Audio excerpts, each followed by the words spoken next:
বন্ধুরা, এই যে দেখুন, রক্তের সম্পর্কের চেয়েও কি ভক্তির সম্পর্ক বড় হতে পারে? আজকের এই ভিডিওটি আপনার কলিজায় আঘাত করবেই।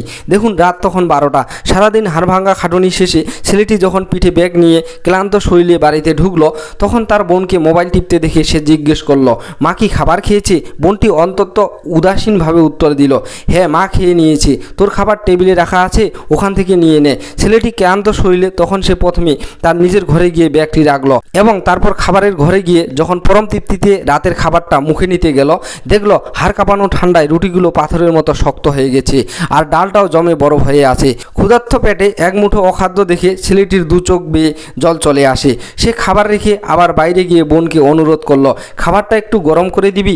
কিন্তু বোন মুখের উপর ঝাড়ি দিয়ে কঠোর সুরে বলে দিল, রাত 12টার সময় কি আমি তোর জন্য চুলা জ্বালাবো? গরম খেতে হলে তাড়াতাড়ি বাড়িতে আসবি।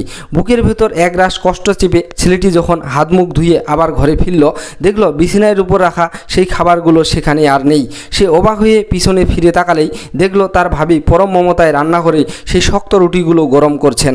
দেবরকে দেখে ভাবি মিষ্টি হেসে বলল, তুই বস, আমি খাবার নিয়ে আসছি। এরপর ভাবি গরম খাবার নিয়ে ঘরে এলেন এবং নিজের হাতে ছোট ভাইয়ের মতো দেবরকে এক এক করে গ্রাস মুখে তুলে খাইয়ে দিতে লাগলেন। তৃপ্তির হাসি হেসে ভাবি বললেন, মা রাগ করেছে তো কি হয়েছে? মা নেই বলে কি তোর খাবার কেউ গরম করে দেবে না? আমি তো আছি। এই দৃশ্য দেখে ছেলেটির দু চোখের কোণে আনন্দের অশ্রু চিকচিক করে উঠল। আসলে বন্ধুরা, মা না থাকলেও যদি কপালে এমন একজন গুণবতী ভাবি জোটে, তবে পৃথিবীর কোনো কষ্টই আর কষ্ট মনে হয় না। এই মায়াবতী ভাবির জন্য কি একটা লাইক দেওয়া যায় না? আপনার জীবনেও কি এমন কোনো প্রিয় মানুষ আছে যে আপনাকে অনেক ভালোবাসে?